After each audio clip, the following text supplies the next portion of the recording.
Kur'anda айтат, пайгамбар Мухаммад саллаллаху алейхи вассаламга кайрылып туруп, ошол мушриктерге кайрылып сен сурасаң дейт. Могул жер асмандарды ким жаратты? Ман халакас самавати вал ард. Бул жерди, асмандарды ким жаратты десе, алардын баардыгы якулунна Аллах. Алардын баардыгы бир сөздү айтат дейт. Аллах Таала жаратты депчи.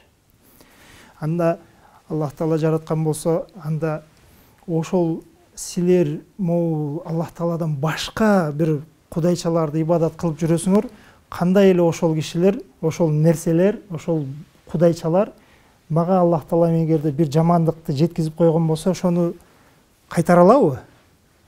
Же болбосо бир жакшылыкты же каалап койгон болсо, ошол жакшылыкты дагы тосуп кое алабы?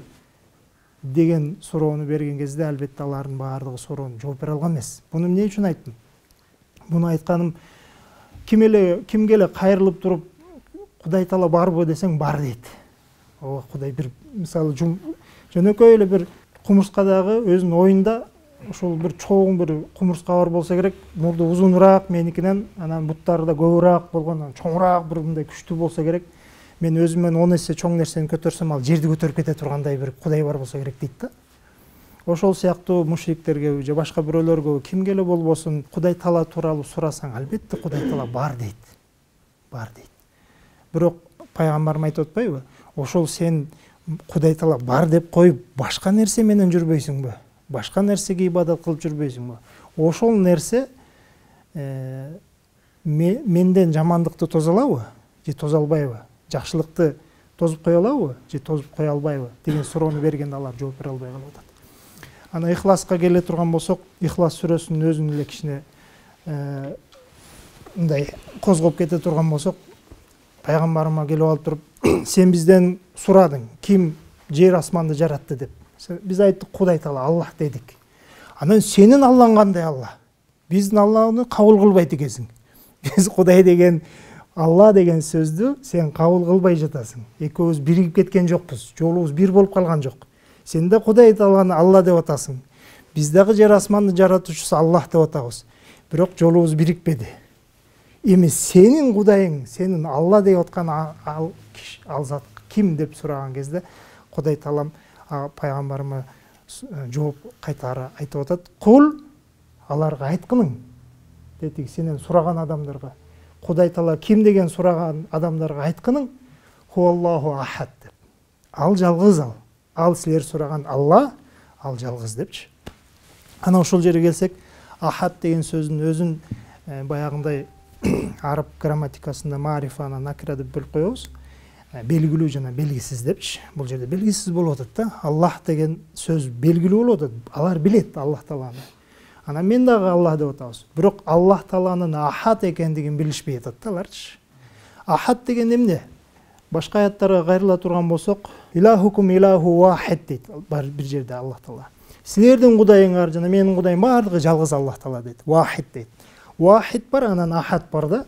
Вахид деген эмне десе, ал мисалы 100 же болбосо 5 же болбосо 1 же болбосо жоктун тушунда турган бирди айтабыз да. Мисалы бирөөлөр айтып атпайбы, 2 Кудай бар, бирөөсү болсо 3 Кудай бар дейт, жана дагы башка. Бирөөсү келди, коммунисттер Кудай Тааланын такыр эле жок деп койду да. Туурабы? Эми ошолордун баардыгына каршы турган нерсе бул вахид болот да. Түшүндүңүздөрбү? 2 эмес, 3 эмес, жок эмес, бар, ал жалгыз.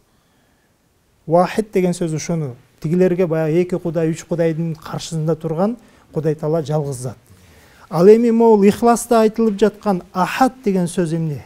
Ахад менен вахиддин айырмасы бар да. Вахид айттыгы бул тушунда турган кудайчалардын каршысында турган затты айтабыз. Аллах Тааланын өзү жалгыз. Ал эми ахад деген эмне десе, мына Ихлас ушул жерде жатат да. Ал ахад деген зат кандай зат десе, мисалы ала турган болсок, мына могу китепти алайлык, жөн эле мисал катары.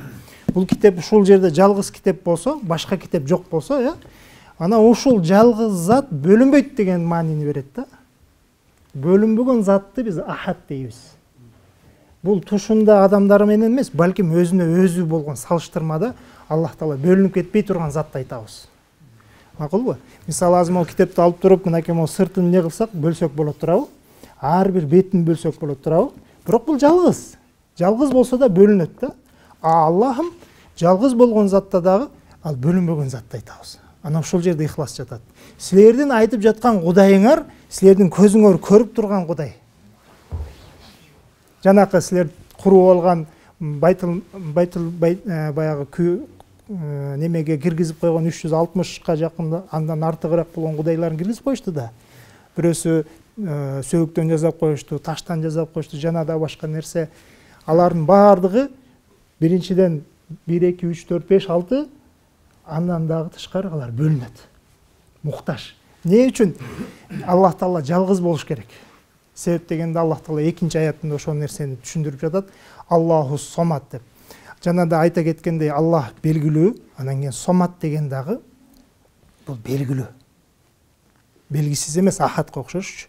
Тигилер Аллах Тааланын ахадиятын билбей жатканда, Аллах Тааланын ахадияты эмне үчүн жалгыз бөлүнбөгөн зат болуш керек десе, Аллах Таала Самат, эч бир нерсеге муктаж эмес зат да. Ошондой муктаж эмес зат өзүнүн затында бөлүнбөй турган. Себеп дегенде бөлүнө турган болсо, эки бөлүм, минимум экөөнү элестете турган болсок, бир жагы экинчи жагына муктаж да. Экөөнү ажыратып кое турган болсок, ал Кудай болбой калат. Андай Кудай болбой калат ал. Бөлүнүп калса эле болду. Аллах Таала эмне? Кудай болбой калат ал. Ал махлук болот. Бөлүндү дегенче ал махлук болот, ал халик болбойт эч качан.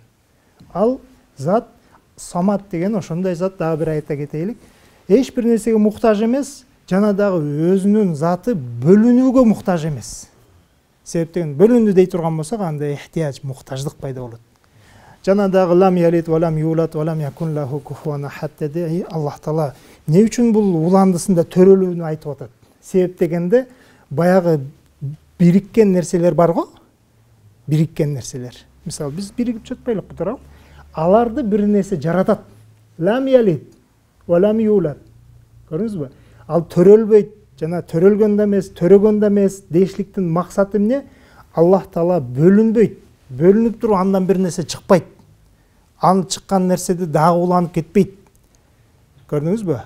Аллах Таала эч качан бул нерсени кылбайт. Андыктан жок нерсе. Жана да валам якун лаху куфуан ахад. Аллах Таала эч бир нерсе келип туруп, не болбоду? Тең келбеди, туурабы?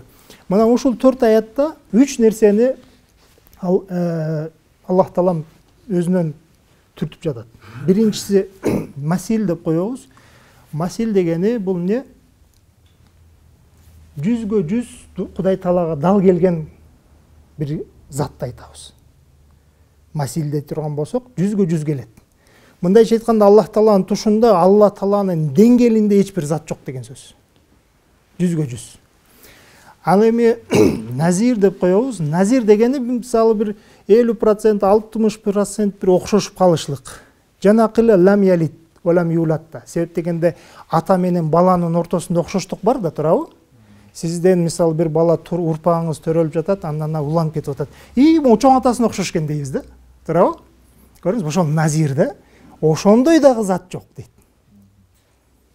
Ва лам якун лаху куфуан ахад дегенде Аллах Таалага бир аз окшошуп калган заттар дагы жок деген сөз да.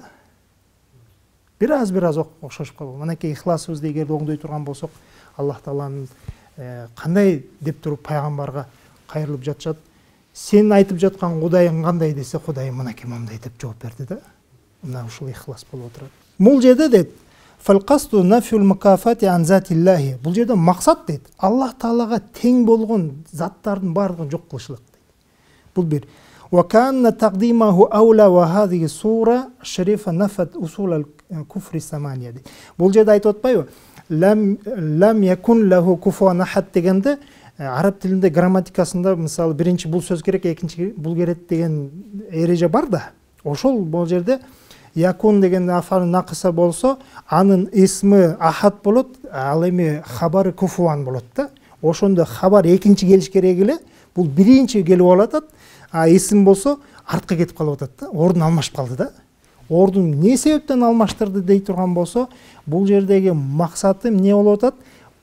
Болгон окшоштуктун баардыгын жок кылышлык дейт. Ошол окшоштуктардын негизин 8 нерсе түзөт дейт. Биринчиси таркиб. Таркиб деген эки нерсе кошулат. Жана айта кеттик, ахад дегенде кошулбайт. Ал зат бөлүнбөйт деп. Андан тышкары адат. Адат дегенде 1, 2, 3, 4, 5 же болсо жок дагы адатка кирет. 0. 0 дагы адатка кирет. Санга кирет. Туурабы? 0 деген сан болот. Эч нерсе жок. Кудай жок деп жүрүшкөн адамдар да бар эле го. Алардын баардыгы нақс бимана лихтияж. Баягы кемчилик, муктаждык болгон кемчилик да. Самат дегенде эмне дедик? Аллах Таала эч нерсеге муктаж эмес дедик, туурабы? Ошонун тескериси эмне болуп атат? Муктаждык болуп атат да. Андан сырткары вал киллату биманас басата, киллат дагы баягы басата деген кененчилик, же болбосо иллат маалул дегени ата эне, баласы, небереси болуп, кимден төрөлдү? Ата энесинен. Ким себеп болду? Ата энеси себепкөр болду да, туурабы? Ата энеси эгер никелешип баягы түндө жатпай турган болсо, бала кайдан болот эле? Туурабы? Жана шабих назир, анан кийин касрат, адат болуп туруп, булардын баардыгы шабих дегенди айта кеттим, жана окшоштук, жана назир деп алардын баардыгын немесе касрат жана адаттын баардыгы эмне болду? Аллах Тааланын айткан сөзүнөн эмне кылабыз?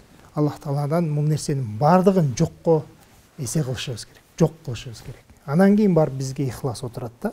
Көрдүңүздөр, бул жердеги мушриктер менен болгон жана пайгамбарымдын ортосунда болгон Кудай Таала тууралуу болгон сөздүн маңызын түшүндүк да. Биринчи пайгамбарым булардан сурап жатат, силердин Кудайыңар кандай десе, ал жер асманды жараткан деп эле айтып атат. Көрдүңүздөрбү? Ооба дейт, асманды Аллах жаратты дейт. Ооба, жерди да жаратты. А бирок сенин Кудайың ким десе, Аллах Тааланын элчиси эмне деди? Аллах Таала ахад, Аллах Таала самат. Лам ялид ва лам юлад ва лам якун лаху куфуан ахад деп жооп берип жатат.